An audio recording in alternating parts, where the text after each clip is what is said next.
Housukeräys Suomeen, osa 4. Jostakin syystä arvovaltainen delegaatio ei nähnyt tarpeelliseksi lähteä paikan päälle kaivolle, vaan yksi jos toinenkin vilkuili jo kelloaan.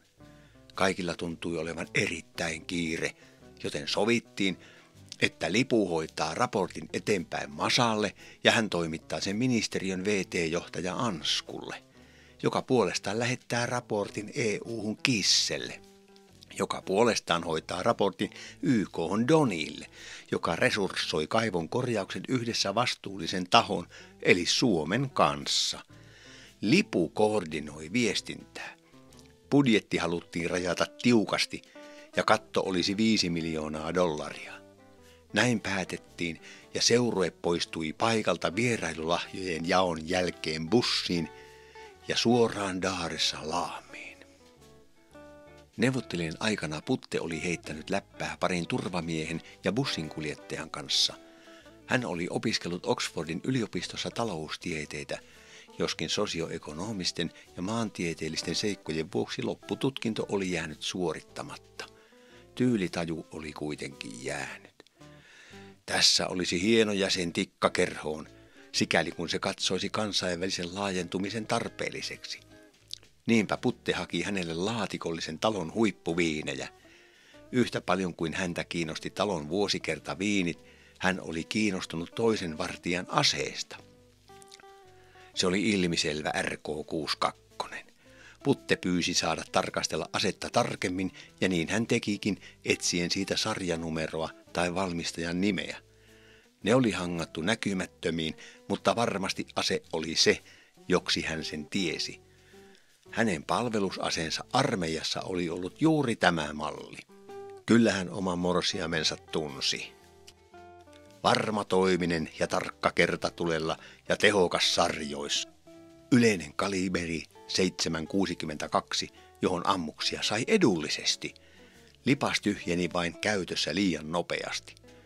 Vartijat olivat ratkaisseet tämän ongelman teippaamalla 3 lipasta yhteen. Näin lippaan saisi vaihdettua tarpeen mukaan.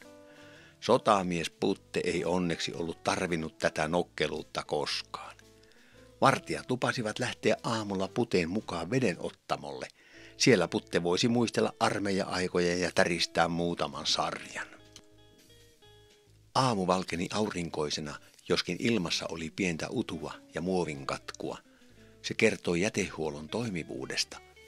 Siellä täällä paloi nuotioita savuavien liekkien polttaessa kaiken polttokelpoisen. Näin säästettiin kustannuksia, eikä jätteitä tarvinnut kuskata kaatopaikalle. Kätevää, ajatteli Putte. Täytyisi viedä idea Suomeen.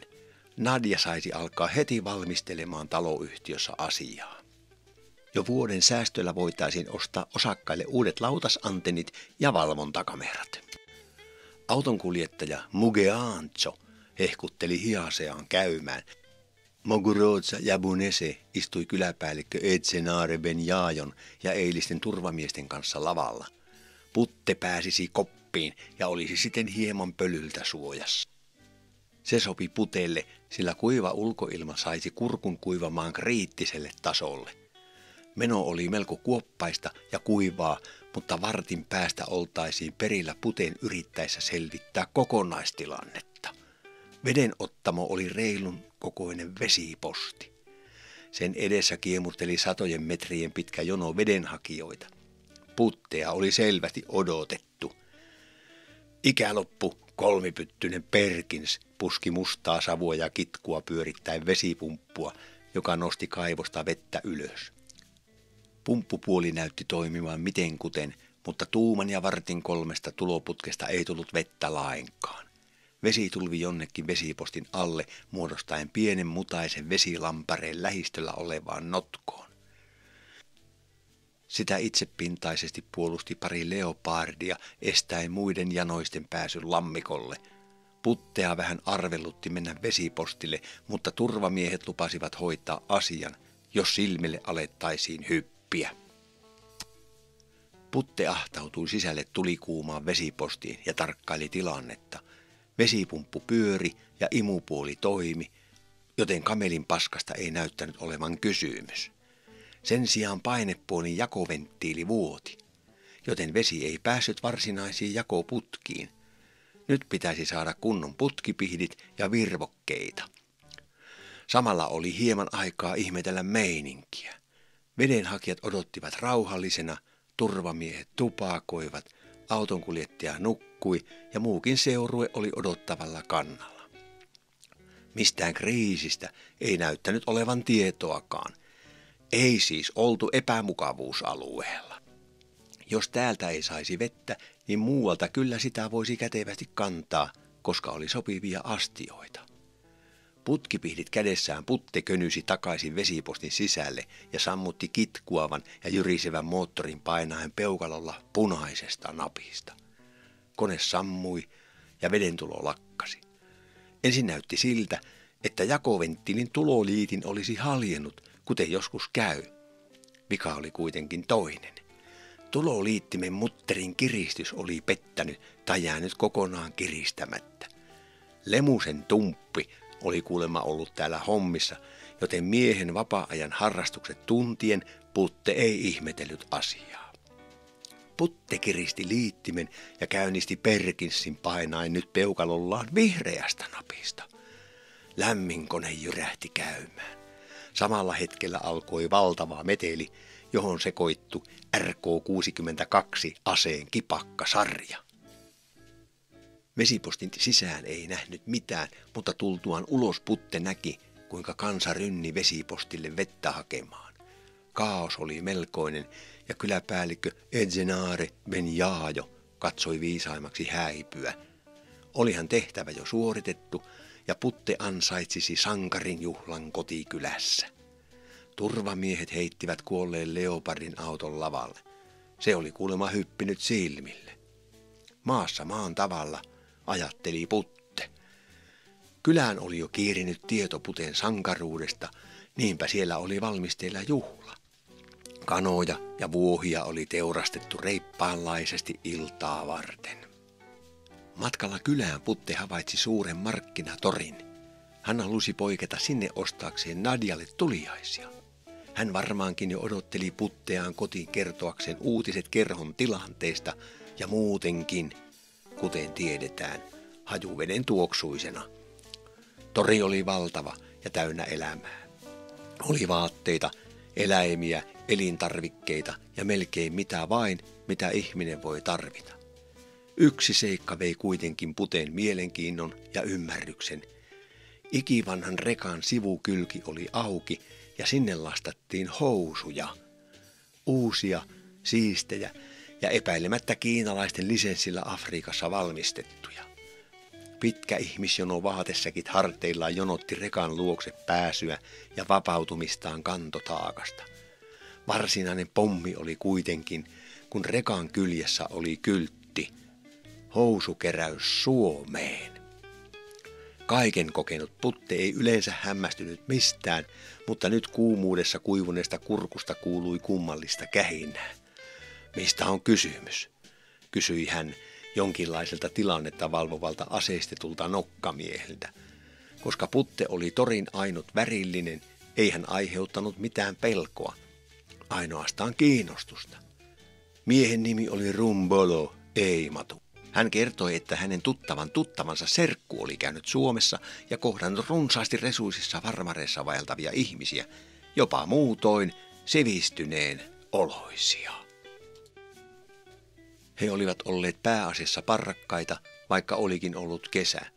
Käsivarsia ja vartaloita oli peittänyt erilaiset heimotatuoinnit niin naisilla kuin miehillä. Tosin afrikkalaisilla oli arpitatuointeja, koska tummassa ihossa värit eivät näkyneet. Hämmästys oli ollut silti suuri. Ensin hän oli uskonut heidän olevan pakolaisia, mutta erilaisten todistelujen jälkeen he olivat osoittautuneet suomalaisiksi. Serkku oli päätellyt ihmisten olevan taloudellisesti köyhiä tai vähintäänkin henkisesti tasapainottomia. Vaivasihan maata suunnaton työvoimapula. Syntyvyyskin oli kääntynyt laskuun. Nokkela serkku oli vetänyt tästä johtopäätöksen ja bisnesidean. Toimitetaan Afrikasta Suomeen ehjiä housuja, niin saadaan hyvää PR:ää. Sitten päästään neuvottelemaan työvoiman tuonnista ja paikallisen sopimisen kautta hinnoista. Syntyvyyskin voisi kääntyä nousuun. Serkulle oli alleviivattu, että Suomi ei tule toimeen ilman työperäistä maahanmuuttoa. Juurekset jäisivät maahan, sairaat ja vanhukset jäisivät hoitamatta, linja-autot ja taksit ajamatta, puhumattakaan rakentamisesta. Näiden valtavien ongelmien paikkaamiseksi Rumbolo Eimatu tunsi velvollisuuden ryhtyä päättäväisiin toimiin.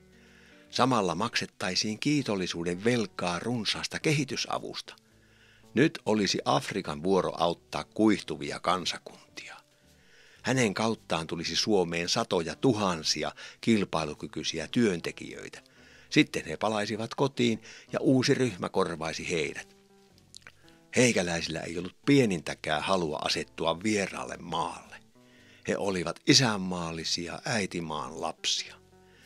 Näin syntynyt pääomasilta toisi Afrikkaan kasvua ja kehitystä. Väestön lisääntymisen suhteen heillä ei ollut ongelmia. Näin jutteli Rumbolo Eimatu, ja hänen todisteenaan oli erilaisia elinkeinoelämän ja yritysjärjestöjen lehtiä, joissa heitä suorastaan vaadittiin apuun. Puttekin oivalsi tässä hienon keinon kartoittaa kerhon varallisuutta. Hän voisi olla yhteyshenkilönä ja järjestellä asioita Suomen päässä.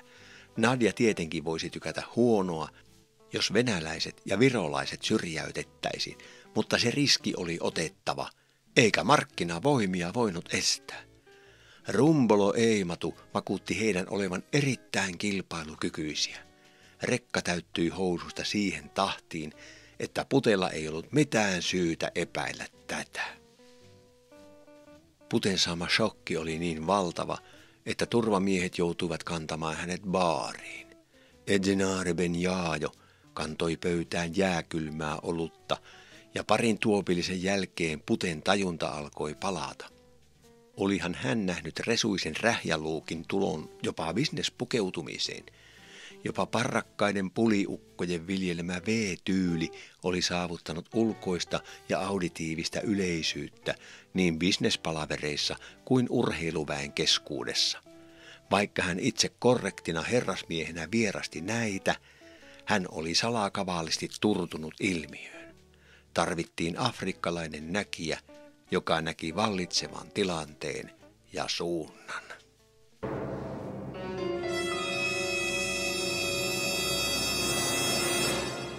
Onnistuuko Puten idea? Pystyykö hän integroimaan itsensä kansainväliseen kauppaan? Miten kerhon varallisuus kehittyy? Se jää nähtäväksi seuraavassa jaksossa. Pysy kuulolla.